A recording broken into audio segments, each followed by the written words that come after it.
All right, well, as has been already said, thank you very much for being here. It's a great crowd. And I notice, as Dean Brown mentioned, a number of my students are here, and it's nice to see them engaged in civic interest and not just for the extra credit, I'm sure. Although I did have one student tell me today she managed to finagle extra credit in 4 classes this semester for this event. I think the great observer of American democracy, Alexis de Tocqueville, would call that self-interest rightly understood. All right, so let me just jump into it, and then I'll talk about ISIS, the nature of ISIS, where it comes from. I'll hand it off to Dr. Williams, who will talk about radicalism, some of the theoretical interpretations and understandings of it, and then I'll return to talk a little bit, finally, about the nature of the challenge that the U.S. faces and some of the constraints that we face in addressing that concern. And then we want to open it up to you guys for discussion. And in an election year, it's always important to think about citizen engagement, and that's what we'd like to do this evening. All right, so the story of ISIS actually begins much earlier than we often think. They really burst onto the stage in 2014, early 2014, just a couple of years ago. But arguably, we could trace the roots back to 1999, if not earlier, because it's at that time that we have an establishment in the Fertile Crescent, the ancient Fertile Crescent, as it were, of an extremist group that is interested in the same kind of ideologies that we see Al-Qaeda identifying with at the same time. Now, not much is happening, right, during this early period, but 9/11 really catalyzes, for these organizations around the world, a clear clarion call, right? Their interest is now, or there's a clear enemy to attack, the far enemy, as Osama bin Laden characterized it, the West. Despite that, there is still an interest in focusing on the local regimes, right, challenging the local regimes. So the big moment of change comes in 2003, of course, when the U.S. invades Iraq. Now, this is a clear defeat for the old secular regimes, like the Baathists under Saddam Hussein, who had ruled in Iraq. And now we're seeing the frustration, possible destruction of a similar type of regime in Syria. So 2003 sees the opening of this possibility for these types of organizations to expand. And we have, hold on. Zarqawi, I always get his name confused with that. Abu Musab al-Zarqawi launches the Al-Qaeda in Iraq, right? He connects with Al-Qaeda, Osama bin Laden, and so forth. So they begin a very brutal campaign against the Americans, of course, but against other co-religionists in the region. They have a very strict, of course, as we know, interpretation of Islam, and one that expands the scope of those who would be considered takfir or apostates, those who would be considered only believers in name only. And in fact, those people are in many ways more dangerous than Christians or other groups because they're under the guise of Islam and in fact represent a kind of fifth column, a threat. So this interpretation of Islam includes targeting civilians, targeting fellow Sunnis, for instance. So Zarqawi's behavior actually leads him to be condemned in some ways by the Al-Qaeda leadership. Their view is that you're going too far, right? You're targeting our own people, and we want to focus on this distant enemy. But Zarqawi's view, again, leading Al-Qaeda in Iraq, is that you have to drive toward the final battle, right, the final confrontation. Now, Zarqawi finally comes to an end in 2006. The U.S. locates him and bombs his location, and he's dead. But this doesn't really, the movement that he begins persists. Part of the key, as we'll see here, part of the theme is this ability to network, right? Social networking becomes a key element running invisibly throughout this insurgency. Now, fast forward a couple years, 2007, 2008, the U.S. recognizes, as we know, that they've got a problem in Iraq. The insurgency isn't going away, and in fact, it's getting much worse. So the Bush administration devises the famous surge.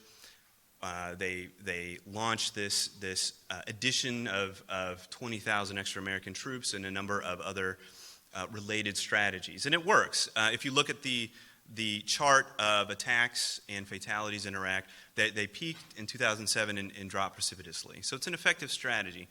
Part of what they're doing is capturing a number of these insurgents and throwing them in jail. Now, an unintended side effect is that they begin to network, right? People who may not have known one another gotten along begin talking with one another. It becomes a kind of hothouse for insurgents. Slowly they're released, and they begin to lick their wounds and slowly recover. It's at this time, around 2008, that you have Abu Bakr al-Baghdadi, the current leader of ISIS, rise to the fore and begin rebuilding his leadership very carefully and strategically. Again, when ISIS burst onto the scene, there's this impression in the West that this is something new, it'll flame out. I know when I was first reading the headlines, I thought, wow, this is interesting, but clearly the real issue here is the Syrian civil war or Iraqi stability. ISIS is going to go away pretty fast. But in fact, they have deep roots and strong organization, which makes them a pernicious threat. In 2013, they begin to expand their violence. Now, what has happened in the interim is the U.S. leaves Iraq in 2011. Now, that's a whole discussion there, right, about how that comes about. But the key is that you don't have that stabilizing force in the region. In addition, the Iraqi leadership begins to basically persecute the Sunni. So you have a Shia president, and he's concerned about these Sunni insurgents who've been causing so much trouble. He begins to put pressure on them, and a lot of normal Iraqis begin to think, well, maybe these insurgents have something right, which explains partly the appeal. When ISIS begins to expand outward, they've got a built-in sympathy. So what we have here, right, is this welter of instability, of old rivalries, and so forth. Now, when we get to 2014, what happens is that, one other thing. 2011, something else happens, right, in the Arab world, the Arab Spring. So you have this combination of instability in Iraq, in Syria, right next door, and really there's just an arbitrary border between the two, right? Just a line drawn in the sand. So the protests in Syria begin to devolve into violence, and it becomes pretty clearly a civil war. This incipient ISIS Islamic State movement sees this as an opportunity. They divide their operations in Iraq and Syria. So when they begin to roll in 2014, there's really nothing to stop them. The population is on their side, more or less, in Iraq, or much of the population. They're willing to try something new. They've got a civil war in Syria, which allows them, again, political space to expand. And in fact, there are famous stories of Iraqi military uniforms being found in in the cities, right? They see that ISIS is coming, and even though ISIS is outnumbered, they've got a reputation of sheer brutality, right, which becomes another key defining feature of ISIS. It isn't just that they have military prowess, but they're using this brutality as a kind of projection of their intentions, as well as a call to possible supporters, right, that we're taking real action here. Whereas Al-Qaeda had this big, vague vision of changing the world, we're taking real action here on the ground and creating a new territory. We're creating a state. So on the news, what we heard was, well, we've got this terrorist organization. They're just a bunch of terrorists. Obama calls them the JV team. And it turns out that, in fact, they've got quite a different set of goals and intentions. Their goal is to create a state. By the summer of 2014, the administration recognizes that they've got a problem. They begin to send troops and advisors, but very limited number. Now, keep in mind, the U.S. has been burned, right? We're very leery about interventions in the Middle East at this point. So he sends some troops. They talk about air attacks, but they're still worried about Syria. What's that going to mean? What's the real threat here, and so forth? In August of that year, you have a couple of things happen. The Yazidis, a small minority group in Iraq, is targeted by ISIS. Many of them are surrounded. Many are captured and killed. Women are basically taken as slaves. And you've got thousands of them fleeing, and they're helicoptered out, right? So this is basically genocide that we're looking at. It's the identification of a specific religious group for elimination, right, for their beliefs. This is a concern. At the same time, ISIS has captured an American, James Foley, and he is, again, brought before the cameras and beheaded. This is not simply just an execution, right? It's a clear statement of what ISIS stands for. They're directly challenging the U.S. Now, the U.S., of course, can easily ignore this sort of threat, but we're getting concerned. All of these issues are coming together. Now, it's at this point that the airstrikes really begin in earnest. The U.S. commits to finally targeting ISIS, first in Iraq and then expanding that into Syria. Now, we've seen other governments join the campaign against ISIS. Most notably, Russia joins last fall, right? Somewhat unreliable partner, right, because they're ultimately not really targeting ISIS as much as some of the Syrian regime's enemies, but that's a discussion for another evening, I suppose. The real emphasis here is on American air power, right? And in addition to military aid and humanitarian aid. ISIS actually begins to shrink over the course of 2015, and by this point, as you can see here, these red areas, I don't know if you can see this well in the back, but you see, this is late 2015, a pretty decent pressure on ISIS. Just this week, right now as we speak, Iraqi forces are surrounding Mosul, one of the second largest city in Iraq. So what ISIS had done was capture this fundamentally important city. It seemed like they were unstoppable, but they've been halted and actually rolled back a bit. Now, what are we looking at here, right?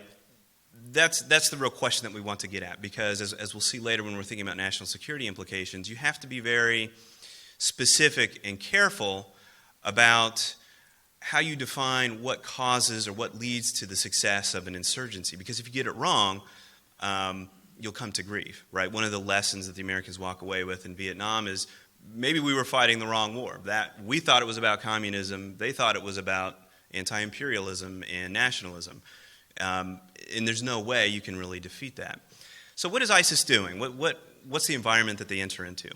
I'll let Dr. Williams expand on that a little bit, but let me just summarize what we see in this particular case, and she'll talk about some of the larger theoretical context.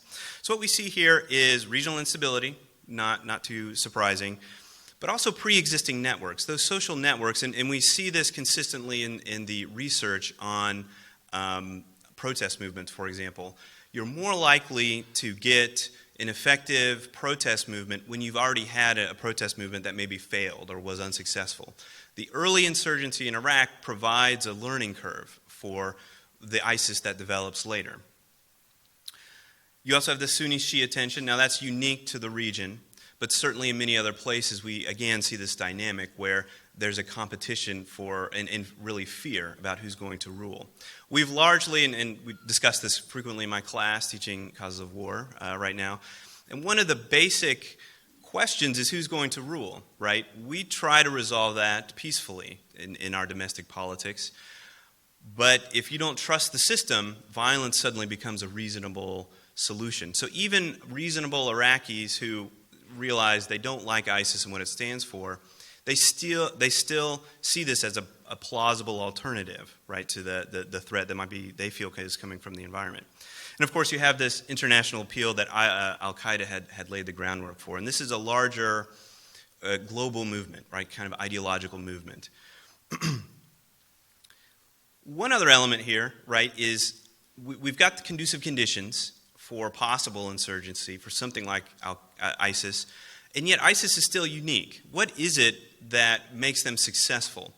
One of the key elements here is simply a political theology, an apocalyptic political theology, really. What they genuinely believe is that they are moving toward the end times. They're driving toward the final battle, right? In some ways, this overlaps with Christian eschatology or end times theology, and in some ways, of course, is very different. But they see themselves as tools, right? And they're making this happen. They're doing two things. They're pushing forward on that theology, and they're also trying to hearken back to their interpretation of the original expansion of Islam in the 8th century.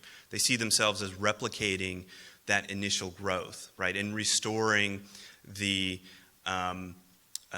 ideals, right, that they see embodied there. In fact, al-Baghdadi was very careful when he announced in 2014 that what we're creating here is a new caliphate. The caliphate carries a specific sort of understanding, right, in Islam that you're uniting the body of believers together. So in that kind of context, you have this international appeal. Now, many have made that kind of claim, but the difference with ISIS is that they actually seem to be doing it, right? They're living out Sharia law in the streets in these cities that they control. I don't recommend it, but you can certainly get online and see videos of them perpetrating some of the penalties that they think are justified under Scripture. Now, interestingly, they don't kill Christians indiscriminately because the Quran is quite clear that you treat Christians as people of the book, right? As long as they follow your rules and pay your taxes and so forth. So ISIS has, good bureaucracy. ISIS has a specific ideology, and one that unites action with beliefs. A few other more practical things: they're disciplined, flexible organization. Any kind of insurgency or other similar kind of movement, you have to be able to have what they do is unite the best elements of a terrorist organization and an insurgency, right? A clear top-down organization, but also flexible elements that can move around. And we can talk about later their infiltration into Europe, which represents some of these elements. PR skills, public relations, right? They're saturating the internet with their attacks and so forth. And again, this is revolting to most people, but their goal is to try to mobilize the subset who really believe in what they do, right? To show that they're serious about what they're doing. And then finally, most practically, they have money, right? Initially the focus was on, they're selling oil on the black market. Then they begin selling antiquities that they steal from museums. But more fundamentally, they're trying to build a society, right? Build a caliphate. So they're taxing people, they're charging for services and so forth. So they've got the elements of both a kind of radical insurgency and an aspiring state. So that's ISIS in a nutshell. I'll hand it off to Dr. Williams. So I'm going to try to pick up where Dr. Shively left off, and I'm going to try to begin with talking to you a little bit about how you become so radical in the first place. What is a radical? I'd like to spend a little time positioning that and then move to a discussion of religious radicalism in particular, and finally kind of turning to what are some of the characteristics of ISIS that help it fit into this category, if it does properly fit into this category of radical extremist and religious radical. So to start with, I have a couple of characteristics up here behind me. What makes a radical a radical? And one of the first things that you'll see is not playing by the rules. And this is really important when you think about the behavior of a group like ISIS, is they're trying to undertake an activity outside of the institutional norms of the international system. And so this is because the institutional norms don't make sense for them, so they have to adopt a different sort of strategy and tactic. They typically will impose themselves in a situation of isolation.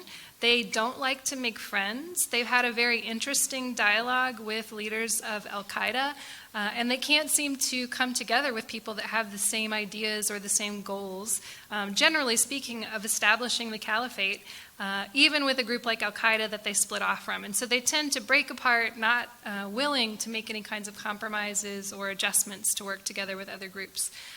They seek revolution, and this is fundamentally important in understanding ISIS's objectives. When Dr. Shively says they would like to establish a caliphate, you say, oh, interesting, organization, structure, state, that shouldn't be so difficult, should it? And yet, the fact that they're trying to change the paradigm of the nation-state system in so doing, they're trying to overturn norms that have been established over hundreds of years in terms of how states treat one another and in terms of the institutional order. So they're extremely radical and revolutionary in that regard. Fourthly, and this is probably what many of us know best about ISIS, is they're not afraid to use violent tactics, excessively violent tactics. And this is a distinction of a radical.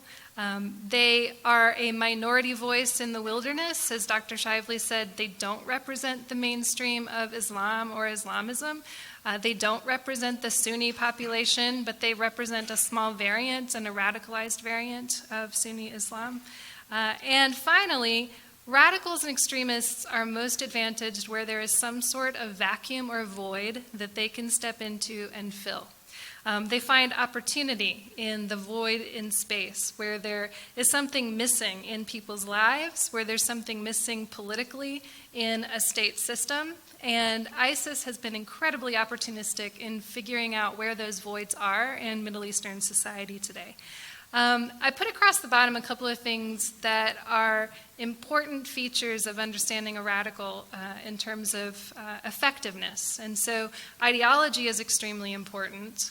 Do they have one? Organization is extremely important, and actions. And I want to talk about each of those individually just for a second. In terms of ideology, what is ISIS's ideology? ISIS's worldview, ISIS's way to understand the world is born out of this idea of the caliphate, or the idea of an Islamic world system. That Islamic world system and Sharia law that goes along with it doesn't have room in it for other types of competing political systems in the world. And so, as Dr. Shively mentioned, for ISIS, certainly there can be people that believe things that are not Islamist in the caliphate. And they would have a place and a purpose, but they would not be able to enact any sort of laws or policy. They would not be able to shape the structures of governance. And it certainly means that democracy as a system of government would potentially not be compatible with an ISIS worldview, ideologically speaking. Their ideology is heavily driven by strong religious influences. In fact, the position where ISIS is currently occupying in Syria today, near the city of Aleppo, is the place where they think that this apocalyptic event will take place. They believe the battle between the Islamic world and the rest of the world will take place in this specific location. And this is why there was great celebration among the members of ISIS when they took this territory in Syria near the city of Aleppo. Organizationally, a radical or an extremist group needs a strong leader. ISIS doesn't have a highly visible leader, and it's been questioned whether or not they have a strong leader, in fact, in al-Baghdadi. Al-Baghdadi has been reclusive. He appeared once, to my knowledge, by video in 2014. And he doesn't go on television, he doesn't make appearances, and he doesn't give public speeches. And so many have said this means that ISIS does not have a strong leader, and this is in fact one criticism of this group.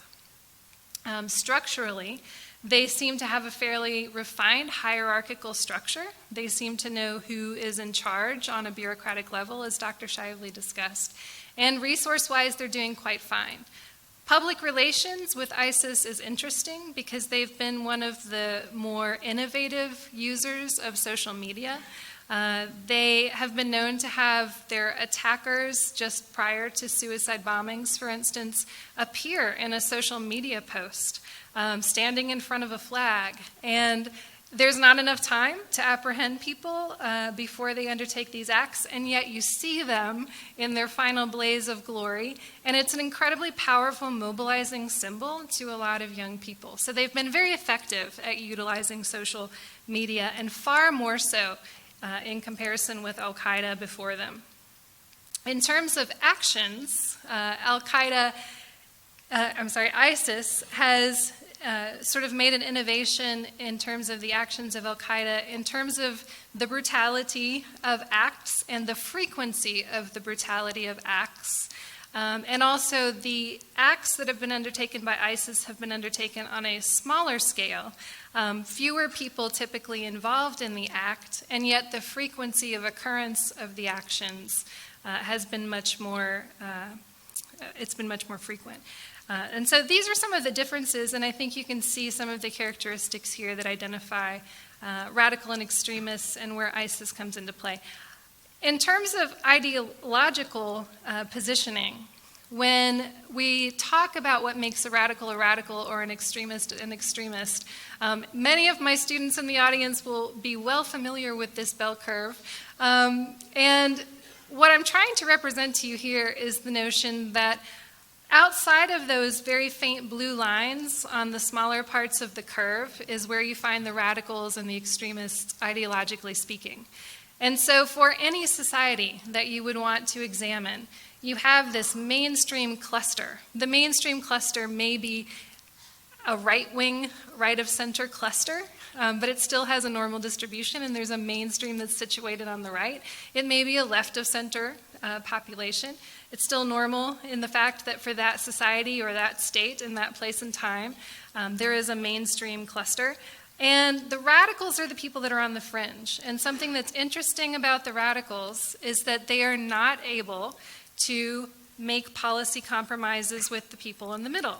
And so when you see a group like ISIS, they situate themselves out on the far right fringe, and their isolationism means that ideologically they're not able to make conversations or talk about state building or talk about bureaucratic decision making or talk about policy with many of the other groups in their society.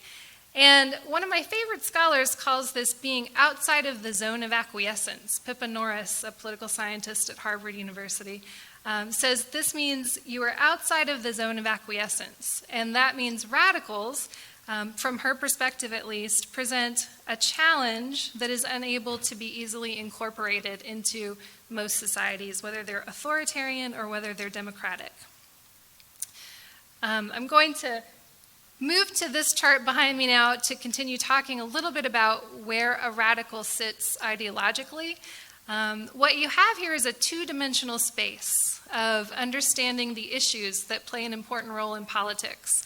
And across the horizontal space is the dimension that's most commonly thought of as an economic dimension. On the one hand, there is the equality side of the dimension, economic inclusion, and on the other, the inequality side of the dimension, or economic competition. On the vertical, we have the sort of organization of governance, authoritarian governance to more tendency towards democratic freedom. One of the things that really plagues people when they look at ISIS is a question mark around whether or not ISIS can coexist with democratic principles, whether radical Islamism, for that matter, Sharia law, is consistent with democratic principles. And one of the things that causes some scholars to say that it simply is incompatible with democracy is this vertical dimension. So the idea that a radical or an extremist has a high tendency towards an authoritarian organization of society is one of the fundamental ideological means of saying radicals and extremists are inconsistent with democracy. I won't go into a lot of historical examples. I'm sure you're flashing through your mind right now thinking of your favorite name your authoritarian regime. But they tend to be organized very hierarchically, and they tend to run their societies in a very authoritarian manner. And so this is one of the reasons why people say ISIS is simply incompatible with a democratic world order.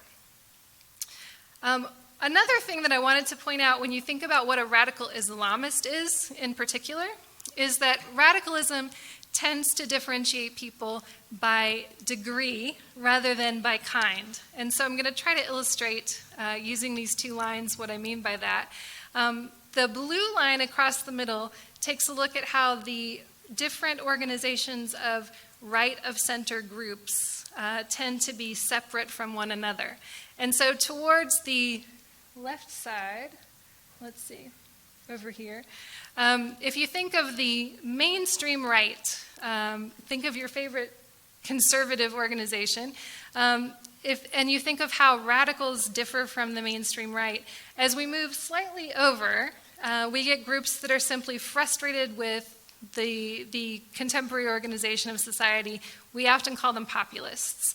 We move a little bit further over, and we get groups that are a bit more committed to ideas of nativism or our own people first or cultural exclusionism. And then take another step further over, and suddenly you find yourself with fascism, and a very dramatic step that is. When you think of Islamism and ISIS, many people say, well, Islam doesn't have the same kind of left versus right distinction that we have, and we can't understand what a radical Islamist is. And so if that's something that you're trying to wrap your mind around, this red line at the bottom, I think, is helpful in understanding radical Islamism. There is a left liberal end of Islam. There are reform-minded liberals who embrace Islam. And so as you move sort of from the left to the right across the bottom, you're taking those same incremental steps, degrees of difference, in beliefs about Islam primarily. So as you move towards the center, this tends to be where most Islamic societies of the Middle East are situated in terms of structure of government and ideology. There is a mainstream variant of Islam. The radical Islamists take that additional step of what many would term fundamentalist Islamism. And as Dr. Shively said, this is where you get the apocalyptic visioning. This is where you get the sort of commitment to an older style, if you will, of Islamic organization of society. A historian by the name of Bernard Lewis wrote a book in 2001 called What Went Wrong?, talking about Islamic society. And the book was published just months before the September 11th attacks. But in that book, Bernard Lewis said, Islam has failed to evolve in many ways, in the same way that other religions have evolved. And he's talking specifically about radical Islamism. So I want to be clear on that. Not mainstream variants of Islam, but radical Islamists have failed to make the transition in Sharia code of law as it adapts to conform to modern innovations in society. And so for fundamentalist Islamists, for radical Islamists, there's this gap in adaptation and change over time, and they tend to cling to very old notions of what Islam is. So I want to conclude and turn the floor back over to Dr. Shively for a little bit. And as a final word or note, one of my favorite books on this subject I want to commend to you, and I'll finish with that, is a book by political scientist Gabriel Almond and several co-authors, and it's called Strong Religion. And in this book, Almond deals specifically with variants of religious Islamism, and he talks about the important distinctions in leadership within Islam. And one of the things that he says you look for when you look for or at religious Islamism is you look at their spiritual leadership cadre. Do they have what he calls the virtuosi, the religious leaders, alongside the charismatic figures? And interestingly, you may not know this about ISIS, or you may, they actually have an inner cadre of religious scholars. They go into consultation with them. They talk to them. They turn to religious texts. They study religious texts. When they have a question, they'll bring together a pool of virtuosi and deliberate over the answers, and they're looking at scriptural texts to arrive at their answer, which I find interesting. Intellectually, Almond says you look to see if there are theologians, judges, scriptural scholars alongside educators. I'm not as familiar with the educational structure of ISIS. I just simply don't know if that exists in a strong form. But they do have judges, they do have theologians, and they do have scriptural scholars. And then finally, in terms of religious officials, Almond suggests you look for clerics, bishops, religious bureaucrats, and those too can be found within the Islamism of the Sunni extremists within ISIS. So this is I guess, put forward to suggest that there is a strong undercurrent of ideology that's tied to religion in ISIS. And this is probably one of the things that makes them one of the stronger sort of radical Islamic groups to come along in recent years. All right, well, now, if any of you are interested in reading that book in a class, particularly students out there, I'm teaching religion and international politics in the fall, and you are welcome to sign up. All right, so I just have one more bit to wrap that up. And the question that we finally want to consider is, what do you do about all this? So ISIS, as we've seen, is a pernicious challenge, as Dr. Williams laid out. That's not a simple solution to if you look at earlier challenges to the U.S., the classic example is the challenge of fascism or communism. Those are closely related to nation states, right? Now, ISIS is trying to build a nation state, but you could easily deter and destroy those nation states. And in fact, by destroying fascist states, you completely undermine their ideology. Now, potentially, right, you could go and do the same thing to ISIS, but for all the reasons that we're familiar with, that's a complicated thing to do. What we have right now, here on the left, is what the U.S. is doing. We're sending humanitarian aid, sending military aid to insurgents, to the Iraqis, to the Kurds to some extent in northern Iraq.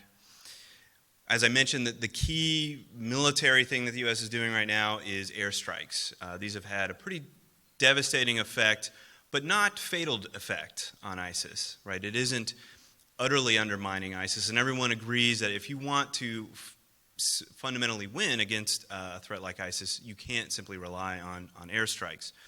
The U.S. has been using some special forces. As I mentioned, they announced that they've been using Delta forces, for example, on the ground just last month. And a couple weeks ago, I think, we found out that a U.S. Marine was killed in this area. So there are some ground forces, but it's limited. And then finally, of course, what we're doing here is what we've been doing for a long time, homeland security, the usual tracking of terrorists and so forth.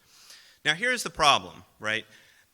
The solution that the Obama administration has largely landed on is a pressure, but not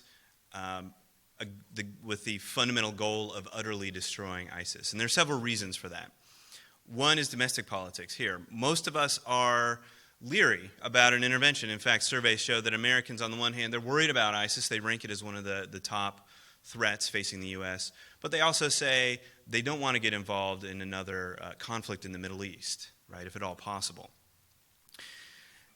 Then you have, and of course we're in an election year, right, so what the next president wants to do, what's happening, right, in a year from now, all of these things factor into those considerations.